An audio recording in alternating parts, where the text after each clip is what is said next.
How to log in into National Bank of Canada. Hello everyone, welcome back to our channel. Today in this video, I'll guide you through the step on how to log in into National Bank of Canada. So let's get started.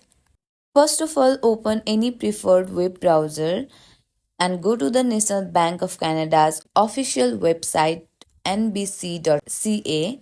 Once you are on the home page, look for the login button at the top right corner.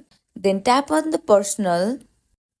This will take you to the login page. Here you will need to enter your user ID or email address in the first field. Next, enter your password in the second field, then tap sign in.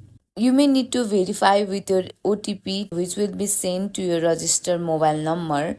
Enter the code, and once your details are entered, click on sign in button, and that's it. You have successfully logged in into the National Bank of Canada. From here, you can manage your accounts, transfer funds, pay bills, and much more. Thank you for watching the video till the end. Hope you find this video helpful. Don't forget to subscribe our channel for more tutorial like this. See you in the next video.